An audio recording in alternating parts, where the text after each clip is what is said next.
जय हिंद दोस्तों, आप लोगों का फिर से स्वागत है आपके विद्यागामी क्लासेस में। आज का यह क्लास हिस्ट्री का चैप्टर 1 ईंटें, मनके तथा अस्थियां का होने वाला है।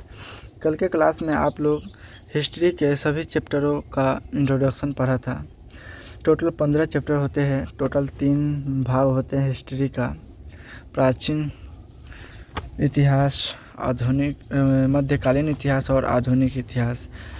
तीनों भागों को मिलाकर टोटल 15 चैप्टर है। और उसी 15वें चैप्टर में पहले क्या बोलते हैं वो प्राचीन इतिहास का यह पहला चैप्टर है, ईंटें, मनके तथा अस्थियां। यानी कि देखिए, ईंटें का मतलब हो गया आपका पत्थर, मनके का मतलब हो गया ईंट, अस्थियां माने हड्डी। आगे हम लोग ईंटें, मनके तथा अस्थियां के बारे में पढ़ेंगे। चलिए आगे बढ़ते हैं। देखिए, ईंटें, मनके तथा अस्थियां में मुख्यतः हड़प्पा सभ्यता के बारे में पढ़ा जाता है। पूरा हड़प्पा सभ्यता के बारे में पढ़ा जाता है। इसमें हड़प्पा सभ्यता के खोज कैसे हुआ था, किसने खोज किया था, ये सभी इसमें आपको देखने को मिलेगा। देखिए, संस्कृति शब्द का अर्थ, देखिए रुक जाइए। देखिए, संस्कृति शब्द का अर्थ होता है, तो यहाँ पे पुरातत्वविद संस्कृति शब्द का प्रयोग पूरा वस्तु यानी कि पुराने वस्तुओं के ऐसे समूह के लिए करते हैं। पुराने वस्तुओं के ऐसे समूह के लिए करते हैं जो एक विशिष्ट शैली के होते हैं, जो एक स्पेशल कैटेगरी के होते हैं और सामान्यतः एक साथ एक विशेष भौगोलिक क्षेत्र तथा कालखंड के संबंध में पाए जाते हैं। आप समझ गए संस्कृति शब्द का क्या अर्थ होता है। देखिए, हड़प्पा सभ्यता का नामकरण, यानी कि हड़प्पा सभ्यता का नामकरण कैसे किया गया, तो आप लोग देखिए। 1 मिनट, किधर गया। हाँ, हड़प्पा सभ्यता के नामकरण। हड़प्पा नामक स्थान जहाँ यह संस्कृति पहली बार खोजी गई थी, हड़प्पा नामक स्थान जहाँ यह संस्कृति पहली बार खोजी गई थी, उसी के नाम पर किया गया है। इसका काल निर्धारण 2600 ईसा पूर्व से लेकर 1900 ईसा पूर्व के बीच में किया गया है। आप लोग इसको समझिए।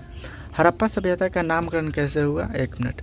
हड़प्पा सभ्यता का नामकरण कैसे हुआ, तो देखिए, हड़प्पा सभ्यता में सबसे पहले हड़प्पा नामक स्थान का खोज हुआ था। हड़प्पा सभ्यता में सबसे पहले हड़प्पा नामक स्थान का खोज हुआ था, जिसके कारण इसका नाम हड़प्पा सभ्यता पड़ गया। हड़प्पा सभ्यता को सिंधु घाटी सभ्यता कहते हैं, जिसे इंग्लिश में इंडस वैली सिविलाइजेशन कहते हैं। चलिए आगे बढ़ते हैं। इसका काल 2600 ईसा पूर्व से लेकर 1900 ईसा पूर्व के बीच में किया गया है, यानी कि लगभग 700 सालों तक इस सभ्यता का कालखंड रहा है। आगे बढ़ते हैं। देखिए, हड़प्पा सभ्यता का काल, यानी कि हड़प्पा संस्कृति या हड़प्पा सभ्यता का काल 2600 से 1900 ईसा पूर्व का निर्धारण किया गया है। हड़प्पा सभ्यता के भाग, आगे बढ़ते हैं। हड़प्पा सभ्यता का भाग: आरंभिक हड़प्पा संस्कृति, विकसित हड़प्पा देखिए, आरंभिक हड़प्पा संस्कृति, विकसित हड़प्पा संस्कृति, प्रवृत्ति हड़प्पा संस्कृति। इसके बारे में हम लोग आगे पढ़ेंगे। हड़प्पा सभ्यता के 3 भाग हैं।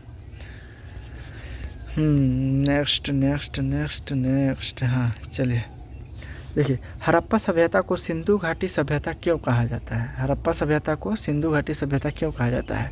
देखिए, इस सभ्यता को सिंधु घाटी सभ्यता इसलिए कहा जाता है क्योंकि यह सभ्यता सिंधु नदी घाटी के आसपास फैली हुई थी। यह इलाका उपजाऊ था। हड़प्पा वासी यहाँ पर खेती किया करते थे। आप समझ गए हड़प्पा सभ्यता का नाम सिंधु घाटी सभ्यता, हड़प्पा सभ्यता को सिंधु घाटी सभ्यता क्यों कहा जाता है? देखिए, हड़प्पा है ना, देखिए हड़प्पा और हड़प्पा सभ्यता बहुत का फ़र्क है। देखिए, सबसे पहले तो हड़प्पा का खोज हुआ था, जिससे कहा हड़प्पा सभ्यता नाम पड़ा इस सभ्यता का। देखिए, हड़प्पा एक जगह का नाम है। हड़प्पा एक जगह का नाम है। हड़प्पा एक जगह का नाम है। आप लोगों से क्वेश्चन पूछ देता है, ऑब्जेक्टिव में क्वेश्चन पूछेगा कि हड़प्पा सभ्यता हड़प्पा सभ्यता किस नदी के किनारे बसा हुआ है? तो आप इसमें बोलिएगा सिंधु नदी के किनारे। उसी क्वेश्चन में फंसाने वाला क्वेश्चन, अक्सर यही क्वेश्चन पूछता है कि हड़प्पा किस नदी के किनारे बसा हुआ है। तब आप क्या जवाब दीजिएगा? तब आपका जवाब होगा कि रावी नदी के किनारे बसा हुआ है। ठीक है, आगे बढ़ते हैं। देखिए, हड़प्पा सभ्यता की जानकारी के प्रमुख स्रोत कौन कौन से हैं? आवास, यानी कि उन लोगों की रहने की दशा, मृद भांड, आभूषण, औजार, ये सब हमें हड़प्पा सभ्यता की जानकारी के प्रमुख स्रोत हैं। आगे बढ़ते हैं। आज का क्लास थोड़ा लंबा होगा क्योंकि ये चैप्टर बहुत ही लंबा है और सबसे इम्पोर्टेंट चैप्टरों में सबसे ज़्यादा अगर ऑब्जेक्टिव पूछा जाता है तो इसी में से पूछा जाता है। चलिए, ये हो गया है, डबल आ गया।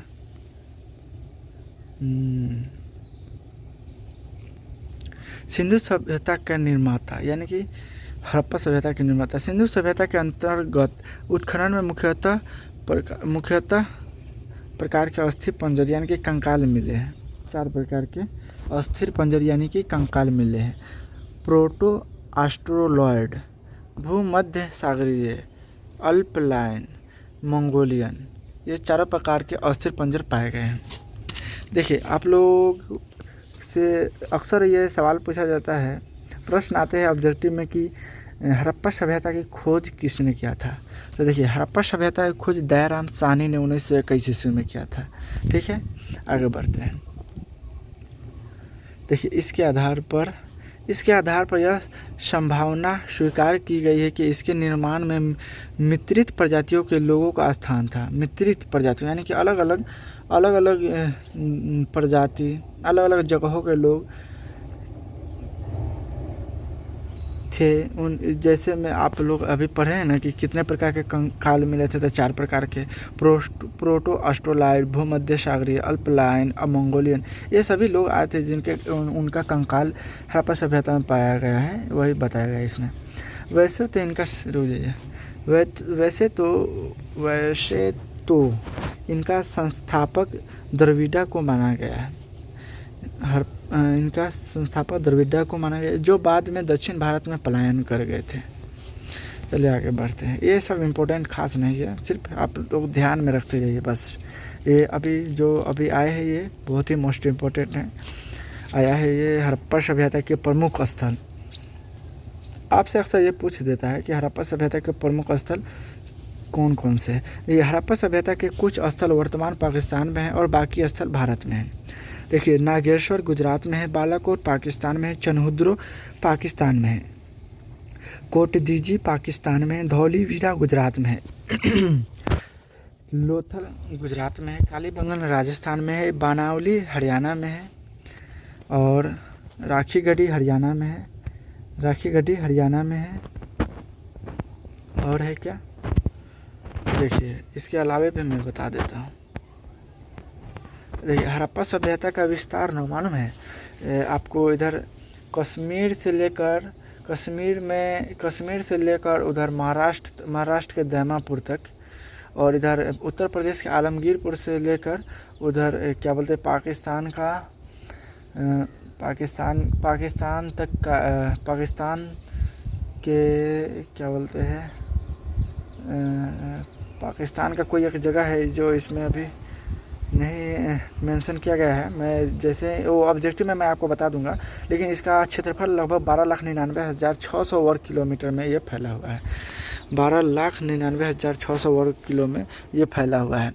क्वेश्चन ये भी पूछता है कि हड़प्पा सभ्यता का आकार कैसा था? तो आप क्या बोलेंगे? त्रिभुजाकार। हड़प्पा सभ्यता का आकार कैसा है? तो त्रिभुजाकार है। ठीक है ना, ये ध्यान में रखिएगा। ये क्वेश्चन नहीं पूछता है कि हड़प्पा सभ्यता का टोटल क्षेत्रफल कितना है, ये नहीं, लेकिन अपना ज्ञान के लिए ये सब थोड़ा ध्यान में, कोई हार्ड नहीं है ये याद करना। 12,99,600 वर्ग किलोमीटर में ये फैला हुआ था। जैसे उत्तर में, यानी कि उत्तर में छोड़िए, उत्तर दक्षिण छोड़िए, इधर महाराष्ट्र में आपको दीमापुर तक, और इधर कश्मीर तक, और इधर आपको उत्तर प्रदेश में आलमगीरपुर तक, और उधर पाकिस्तान के वो जगह का नाम मिस्टेक आ रहा है, लेकिन वहाँ तक फैला हुआ था। चलिए आगे बढ़ते हैं। हड़प्पा सभ्यता की बस्तियाँ। हड़प्पा सभ्यता की बस्तियाँ दो भागों में विभाजित थी। दुर्ग कच्ची ईंटों की चबूतरे पर बनी होती थी। दुर्ग कच्ची ईंटों के चबूतरे पर बनी होती थी। दुर्ग को दीवारों से घेरा गया था। दुर्ग पर बनी संरचनाओं का प्रयोग संभवतः विशिष्ट सार्वजनिक प्रयोग के लिए किया जाता था। दुर्ग जिसे दुर्ग है कच्ची ईंटों के चबूतरे पर बनी होती थी। और ये निचला शहर आवासीय भवनों के उदाहरण प्रस्तुत करता है। निचला शहर भी दीवार से घेरा गया था। इसके अतिरिक्त कई भवनों को ऊंचे चबूतरों पर बनाया गया था जो नींव का कार्य करते थे। जो किसका कार्य करते थे? नींव का कार्य करते थे। ओके ना, आगे बढ़ते हैं। अभी ये क्वेश्चन क्या कहता है? हड़प्पा सभ्यता को बस्तियों को दो भागों में विभाजिए। ऑब्जेक्टिव के लिए आपका मोस्ट इम्पोर्टेंट रहेगा। ठीक है, आगे बढ़ते हैं। हड़प्पा सभ्यता की सड़कों और गलियों की विशेषता। देखिए, हड़प्पा सभ्यता में सड़कों तथा गलियों को लगभग एक ग्रिड पद्धति पर आधारित किया गया था। ग्रिड पद्धति पर बनाया गया था या आधारित था। यह एक दूसरे को समकोण पर काटती थी। जैसे ये आया इधर से और इधर चला गया, इधर आया फिर इधर चला गया। यही है एक ग्रिड पद्धति जिसे बोलते हैं। ठीक है ना, आगे बढ़ते हैं। देखिए, हड़प्पा सभ्यता में जल निकासी प्रणाली अनूठी थी। घरों के गंदे पानी नालियों के गले के नीचे जोड़ा गया था। इसको मैं आसान भाषा में समझाता हूँ। देखिए, हर घर में वो रसोईया घर होता था जिसका पाइप सड़क के दोनों बगल नालियों में जोड़ा जाता था। ठीक है ना, दोनों बगल नालियों में जोड़ा गया था। जो अभी विकसित करने का चाह रहे हैं हमारे भारत देश में, वो हड़प्पा सभ्यता में 2600 से 1900 ईसा पूर्व के बीच में ही हो चुका था। सोचिए ये सभ्यता कितना विकसित था, सोच के ही देखिए। सड़कों के साथ नालियों को बनाया गया था। सड़कों को गलियों के अगल बगल आवासों को बनाया गया। सड़कों और गलियों के अगल बगल आवासों को बनाया गया था। देखिए, सड़क के जैसे अभी है, सड़क के दोनों साइड घर है, वैसे ही उस टाइम में भी बनाया गया था। आगे बढ़ते हैं। देखिए, हड़प्पा सभ्यता के भवन निर्माण। हड़प्पा सभ्यता में मकानों की योजना आंगन पर आधारित होती थी। जैसे आपके ये आंगन है, इसके चारों ओर बरामदे होते थे, रूम होते थे, बरामदे। अभी आपको साउथ एरिया में अक्सर ये घर ज़्यादा करके मिलेंगे। ठीक है, बीच में बरामदा होता था और चारों बगल से रूम यानी कि बरामदा होता था। ये समझ गए कि हड़प्पा सभ्यता में मकानों की योजना आंगन पर आधारित थी, जिसमें शौचालय, स्नान घर, रसोई घर, शयन कक्ष आदि के अतिरिक्त अन्य कमरे भी होते थे। मजबूती के लिए नींव निर्माण की जाती थी। जो अभी भी की जाती है। सड़कों के किनारे मकान बने थे जिनमें सुविधा, हवा, सफाई, प्रकाश की पूर्ण व्यवस्था होती थी। जो अभी है वो आज से लगभग 5000 साल पहले भी था। सोचिए, लगभग 4500 वर्ष पूर्व में भी यही सब सुविधा थी। सोचिए वो कितना विकसित था हड़प्पा सभ्यता। और आज से 200 साल पहले की हम अपने भारत देश की दशा देख लें, वो भी भारत देश की ही सभ्यता थी, लेकिन उसका मुख्य प्रमाण नहीं मिला कि वो सभ्यता कैसे नष्ट हुआ था। इसके बारे में हम लोग आगे पढ़ेंगे। बहुत सारे वैज्ञानिक अपना विचार प्रस्तुत करता है कि हड़प्पा सभ्यता का अंत ऐसे हुआ वैसे हुआ। उसके बारे में हम आगे पढ़ेंगे। जब तक के लिए हम अभी पढ़ रहे हैं, आगे पढ़ेंगे। हाँ, देखिए, मकान ज़मीन से ऊंचाई पर बनाए जाते थे। क्यों बनाए जाते थे? देखिए, अगर मकान हमारे ज़मीन से, सड़क से कुछ हाइट पे होंगे तो घर में न पानी जाकर, बल्कि वो जो दूरा पर पानी होता है वो पानी रोड के रास्ते नाली में चले जाएगा, जिस कारण मकान ज़मीन से ऊंचाई पर बनाए जाते थे। मकानों के दरवाजे सड़कों की ओर खुले रहते थे, जो कि अभी भी है। मकानों के प्रवेश द्वार मुख्य मार्ग की अपेक्षा गली की ओर खुलते थे। ओके, जिसके कारण बाहरी हलचल, शोरगुल एवं प्रदूषण से सुरक्षित रहता था। ओके, आप लोग समझ गए। जो उस टाइम था वो अभी भी है, अभी कम है, लेकिन उस टाइम बहुत सारी सुविधाएं होती थी। देखिए, सड़कों के किनारे पानी की निकासी के लिए नालियाँ बनी होती थी, नालियों को ढकने की व्यवस्था होती थी। सोचिए, इसी बात से सोचिए, आज से 4500 वर्ष पहले की सुविधा देखिए और अभी की सुविधा देखिए। अभी गांव में भी जाइएगा तो ऐसी सुविधा नहीं मिलेगी। ऐसा हाल है अभी हमारे देश का। ये हमारे देश का ही सभ्यता है, ठीक है ना। आगे हम लोग समझते हैं। देखिए, नालियों को फर्श से देखा जाता था, नालियों को फर्श से ढका जाता था। यहाँ पे टाइपिंग में मिस्टेक है। नालियों में थोड़ी दूर पर शोषक कूप लगे होते थे जिनमें गंदगी रुकी होती थी। पक्की ईंटों का प्रयोग बहुत अधिक मात्रा में किया जाता था। समझ गए, आगे बढ़ते हैं। ये बहुत बड़ा चैप्टर है, इसको लगभग 2 क्लास में हम कंप्लीट करने का कोशिश करेंगे। 2 क्लास में कंप्लीट करने का कोशिश करेंगे, ओके ना। हड़प्पा सभ्यता में विशाल स्नानागार। हड़प्पा सभ्यता में विशाल स्नानागार और क्या बोलते हैं, स्नानागार के बाद में आपको अन्नागार भी मिला हुआ है हड़प्पा सभ्यता में, जो कि मोहनजोदड़ो में। हड़प्पा सभ्यता का जुड़वा, हड़प्पा और मोहनजोदड़ो को हड़प्पा सभ्यता का जुड़वा शहर भी कहा जाता है, ठीक है ना। मोहनजोदड़ो ये मुख्य शहरों में उल्लेखित नहीं था, लेकिन मैं आपको बता दे रहा हूँ। हड़प्पा सभ्यता का मुख्य शहर में मोहनजोदड़ो का नाम टॉप पर होना चाहिए। हड़प्पा का बाद में अगर कोई शहर है तो मोहनजोदड़ो है, ठीक है। मोहनजोदड़ो में ही स्नानागार और अन्नागार का साक्ष्य मिला है, ठीक है। पढ़ लेते इधर है। स्नानागार का जलाशय किले में स्थित है। स्नानागार का जलाशय किले में स्थित था। 11.88 मीटर लंबा था, 7.01 मीटर चौड़ा था, 2.43 मीटर गहरा था। इसके तल पर सीढ़ियाँ बनी होती थी। यह सीढ़ियाँ पक्की ईंटों से बनाई गई थी। समझिए आप। स्नाना कुंड के चारों ओर कमरे और बने हुए और बरामदे भी बनाए गए थे। समझ गया। स्नाना कुंड के कमरे के समीप एक कुआं बना हुआ था जिससे पानी कुंड में आता था और कुंड के गंदे पानी की निकासी एक अन्य दरवाजे द्वारा की जाती थी। गंदा पानी फिर बड़ी नालियों के माध्यम से शहर के बाहर निकल जाता था। जैसे आप समझिए कि अभी जो स्विमिंग पूल के नाम से विख्यात है, स्नाना कुंड का इंग्लिश शब्द है स्विमिंग पूल। सोचिए, आज से 45 वर्ष पूर्व की बात है। उस टाइम स्विमिंग पूल था जो अभी है, सेम उस टाइम का अभी कॉपी कर रहे हैं लोग 4500 वर्ष बाद। क्या टेक्नोलॉजी लाए हैं, कुछ नहीं लाए हैं अभी तक। आगे बढ़ते हैं। स्नानागार की दीवारें के निर्माण में सीलन से बचने के लिए ड्रावर या तारकोल का प्रयोग किया जाता था। पूरे स्नानागार में 6 प्रवेश द्वार होते थे। स्नानागार में गर्म पानी की व्यवस्था भी होती थी, ओके ना। आगे बढ़ते हैं।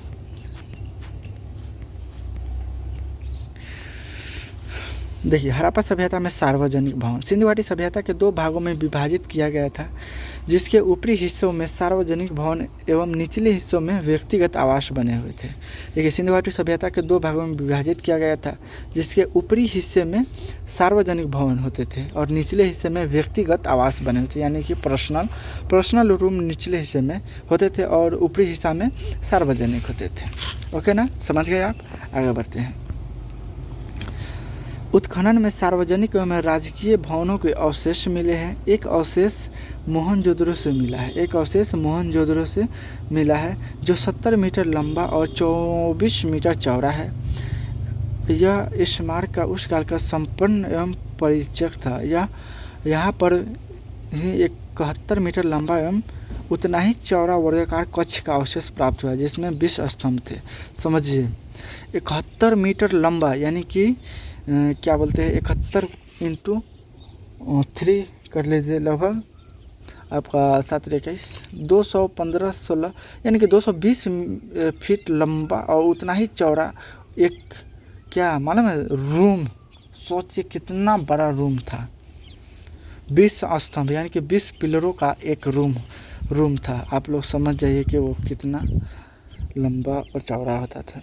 एक अनुमान के अनुसार इस भवन का उपयोग आपसी विचार विमर्श, धार्मिक आयोजन, सामाजिक आयोजन के लिए किया जाता था।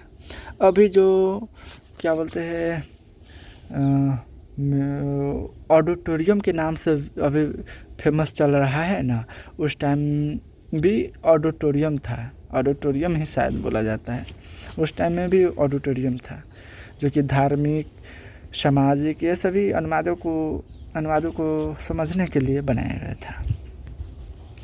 हड़प्पा सभ्यता में जल निकासी प्रणाली। देखिए, हड़प्पा सभ्यता एक नगरीय सभ्यता थी। हड़प्पा सभ्यता क्या थी? तो एक नगरीय सभ्यता थी। यहाँ से एक ऑब्जेक्टिव आपका बन जाएगा। इन लोगों का जीवन स्तर उच्च था। इन लोगों का जीवन स्तर क्या था? तो उच्च था। घरों का गंदा पानी सड़कों के किनारे बनी हुई नालियों से लेकर शहर के बाहर हो जाता था। ओके ना, भला हम लोग पीछे अभी पढ़े थे। इन गलियों में पक्की ईंटों का प्रयोग किया जाता था। इनका प्लास्टर किया जाता था जिससे नालियों का कोई नुकसान न पहुंचे, इसलिए प्लास्टर के लिए चूना, मिट्टी, जिप्सम का प्रयोग किया जाता था। उस टाइम सीमेंट विकसित नहीं था, जिसके कारण चूना, मिट्टी और जिप्सम का प्रयोग किया जाता था। आगे बढ़ते हैं। आयताकार 4:2:1, यानी कि एक प्रकार की ईंटें, इन ईंटों का प्रयोग कोने में किया जाता था।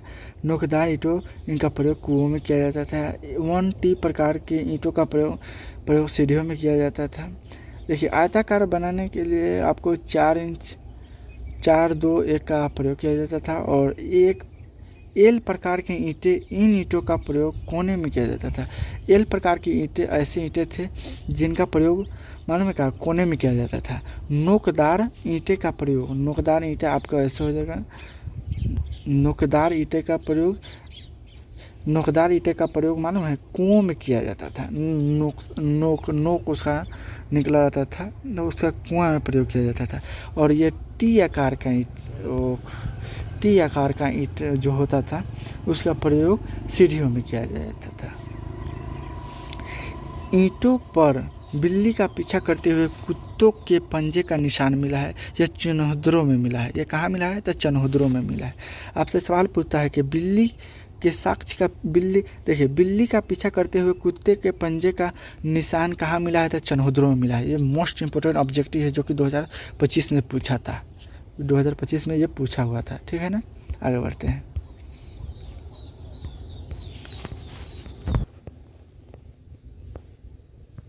हड़प्पा सभ्यता में सामाजिक जीवन कैसा था? हड़प्पा सभ्यता में सामाजिक जीवन कैसा था? देखिए, सामाजिक संगठन था। कोई भी दिक्कत होने पर सभी लोग आकर एक संगठन बनाते थे। वहाँ पे सभी अपना अपना विचार विमर्श करते थे। वैसे भोजन, वस्त्र, आभूषण एवं सौंदर्य प्रदर्शन, मनोरंजन, प्रौद्योगिकी, मतकर्म, मृतक कर्म, ये सभी जो अभी हो रहे हैं ना, वो आज से 4500 वर्ष पहले भी हो चुका था। चिकित्सा विज्ञान, ये सभी वहाँ पे पाए जाते थे। आगे बढ़ते हैं। हड़प्पा सभ्यता में सामाजिक संगठन। देखिए, इतिहासकार गार्नर चाइल्ड ने समाज को 4 भागों में विभाजित किया है। शिक्षित वर्ग, पुरोहित, चिकित्सा, जादूगर, ज्योतिष। देखिए, शिक्षित वर्ग में ना आपको पुरोहित, चिकित्सा, जादूगर और ज्योतिष को रखा जाता था। योद्धा और सैनिक में इनकी पुष्टि दुर्गों में उपस्थित के अवशेषों से मिला है। व्यापारी एवं दस्तछार, देखिए, बुनकर, कुम्हार और स्वर्णकर, ये सब लोग व्यापार करते थे। श्रमिक एवं कृषक, टोकरी बनाने वाले, मछली मारने वाले, ये लोग श्रमिक एवं कृषक के अंदर में आते थे। कुछ खास नहीं है, जो पहले था वही अभी भी है। 4 भागों में, हर चीज़ में 4 भागों में विभाजित किया गया है इंसानों को। हड़प्पा सभ्यता में भोजन। देखिए, हड़प्पा सभ्यता में भोजन या खेती मुख्यतः गेहूँ, चावल, जौ, तेल, मटर, सब्जियाँ व मांसाहारी भी थे। कछुआ, घड़ियाल, भेड़, बकरी, सूअर एवं मछली का मांस इत्यादि खाते थे। इस काल में चित्रों और खजूर, अनार, तरबूज, नींबू, नारियल आदि के फलों का चित्रण किया जाता था। वह इन फलों का उपयोग भोजन के रूप में करते थे। इस प्रकार हड़प्पावासी मांसाहारी एवं शाकाहारी दोनों ही थे। समझ गए? हड़प्पावासी मांसाहारी और शाकाहारी दोनों प्रकार के थे। आगे बढ़ते हैं। ये आपका कितना स्लाइड है, 17वां स्लाइड है। टोटल 41 स्लाइड है, जिनमें ये 17वां है। इसको मैं 2 भागों में विभाजित करूँगा। आज 20 स्लाइड तक, और नेक्स्ट क्लास में आपको 20 स्लाइड कंप्लीट करा दिया जाएगा इस चैप्टर को। उसके बाद में ऑब्जेक्टिव सब्जेक्टिव, उसके बाद में फिर दूसरा सब्जेक्ट का इंट्रोडक्शन देके उसका भी सब्जेक्ट चालू कर दिया जाएगा। तब तक आप इसको रिवाइज मारते रहिएगा, ठीक है। आगे बढ़ते हैं। हड़प्पा सभ्यता में वस्त्र। देखिए, हड़प्पा सभ्यता में वस्त्र वह भिन्न भिन्न ऋतुओं के अलग अलग वस्त्र पहनते थे। महिला और पुरुष वस्त्रों में भिन्नता पाई जाती थी। जैसे अभी है, गर्मी में वो half T shirt half pant पहनते हैं अभी, और ठंडी में जैकेट वैकेट पहनते हैं। उसी तरह उस टाइम में भी अलग अलग जैसे अभी पहनते थे उसी टाइम में वो भी, जैसे पुरुषों के लिए अलग वस्त्र है और महिलाओं के लिए अलग वस्त्र है, उस टाइम में भी वही है। जैसे महिलाओं में मुख्यतः घाघरा साड़ी पहनती थी। हम लोग तो पुरुष तो हमेशा धोती पगड़ी कुर्ता यही सब पहनते आए। अभी ना जीन्स उन्स पहन रहा है, पहले तो कुर्ते पहनता था। बोलता है ये सब कि हमारा बाप दादा कुर्ता नहीं पहना है। अभी पढ़ेगा, पहले के बारे में जानकारी मिलेगा तब ना मालूम चलेगा कि बाप दादा क्या पहन के, क्या पहले भी जींस होता था। हैं, चलिए आगे पढ़ते हैं। ये सब हम लोगों को नहीं बात करना चाहिए, लेकिन फिर भी लोग बोलते हैं, उनको थोड़ा मोड़ा समझा देना चाहिए। ज़्यादा बहस नहीं करना चाहिए। जो पढ़े लिखे नहीं हैं उनसे, पढ़े लिखे हुए व्यक्ति नहीं होते हैं जो, छोड़िए सब बात, आगे पढ़ते हैं। हड़प्पा सभ्यता में आभूषण एवं सौंदर्य प्रसाधन। देखिए, स्त्री एवं पुरुष दोनों ही आभूषण पहनते थे। वे दोनों ही सौंदर्य प्रसाधन की मतलब कि सुंदरता अपनी दिखाने की कोशिश करते थे। सामग्री का प्रयोग करते थे। अंगूठी, कान की बाली, चूड़ियाँ, बाजू बंद, हार, धनी। लोग हाथों में सोने जैसी कीमती धातु का आभूषण पहनते थे, जबकि सामान्य लोग तांबे, कांसा तथा हड्डी के बने आभूषण पहनते थे। समझ गए, आगे बढ़ते। ये सब उतना खास इम्पोर्टेंट नहीं है। जो इम्पोर्टेंट होगा मैं खुद ही मेंशन करते जाऊंगा। फिर भी आप लोग एक बार, ये आपको PDF आपको भेज दिया जाएगा व्हाट्सएप चैनल पर, वहाँ से आप जाके, या अगर आपको नहीं मिलता है तो आप मेरे व्हाट्सएप पर मैसेज कर सकते हो, वहाँ पे मैं भेज सकता हूँ। व्हाट्सएप नंबर आपको डिस्क्रिप्शन में मिल जाएगा। हाँ, हड़प्पा सभ्यता की मनोरंजन। हड़प्पा सभ्यता में लोग मनोरंजन कैसे करते हैं? देखिए, मछली पकड़ना, शिकार करना उनका प्रिय मनोरंजन था। हड़प्पा वासियों का मुख्य मनोरंजन क्या था? मछली पकड़ना, शिकार करना उनका प्रिय मनोरंजन था। जानवरों की दौड़, झुनझुने, सीटियाँ तथा शतरंज के खेल उनके मनोरंजन का साधन था। समझ गए। इसके अलावा पत्थर तथा सीप की गोलियों से खेलते थे। खुदाई, पशुओं की मूर्ति, बैलगाड़ियों, 2 पहियों वाला तांबे का रथ मिला है। नाट्यगणा की मूर्ति भी मिली है। नृत्यगणा की मूर्ति भी मिली है, जिसमें पता चलता है कि हड़प्पावासी भी नाच गाना करते थे। नृत्यगणा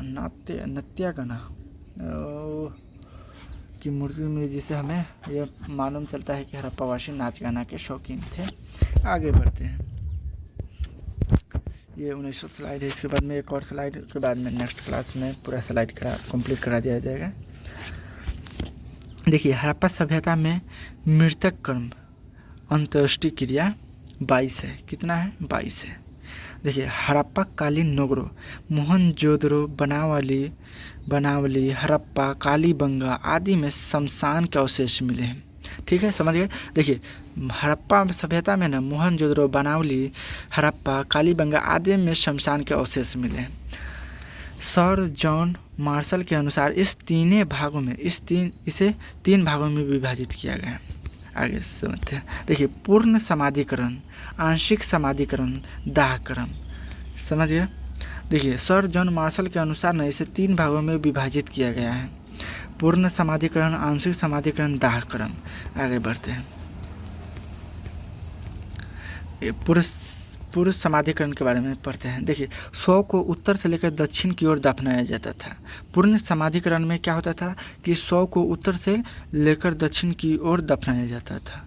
नोट, हड़प्पा में एक कब्र ऐसी मिली है। देखिए, हड़प्पा में ना एक कब्र ऐसी मिली है जिसे दक्षिण से उत्तर की ओर दफनाया गया, यानी कि उल्टा दफनाया गया है और सबको ताबूत में रखा गया है।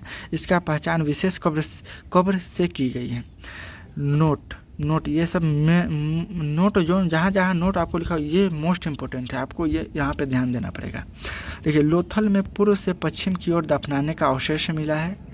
लोथल में पूर्व से पश्चिम की ओर दफनाने का अवशेष मिला है तथा 100 करवट के रूप में 100 को करवट के रूप में रखा जाता है। ठीक है, क्या था? पूर्व से पश्चिम की ओर। अगर पूर्व में सर है तो पश्चिम में पैर होना चाहिए। ये पूर्व से पश्चिम।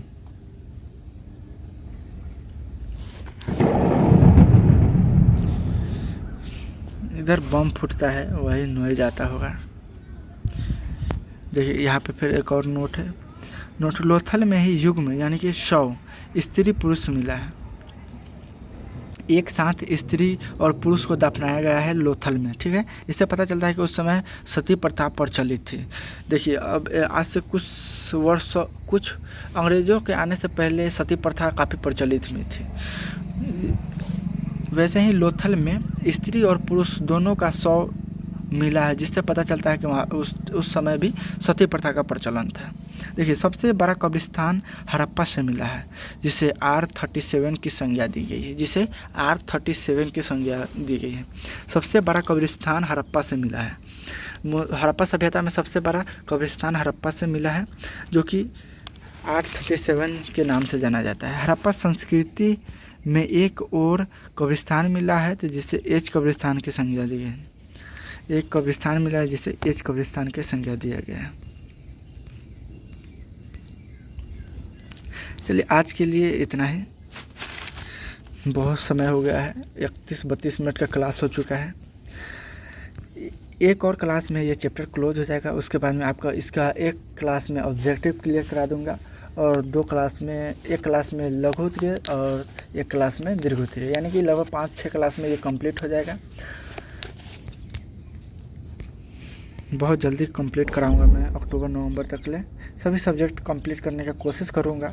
आप लोग साथ दीजिए, शेयर कीजिए। मुझे सपोर्ट नहीं मिला है। अभी तक 2-3 वीडियो अपलोड हो गए, लेकिन अभी तक एक भी व्यूज नहीं आया है। समझिए आप लोग, एक भी सब्सक्राइबर नहीं हुआ है। कैसे होगा मुझे कुछ समझ में नहीं आ रहा है। ठीक है, मिलते हैं फिर से नेक्स्ट क्लास में। तब तक के लिए जय हिंद, जय भारत।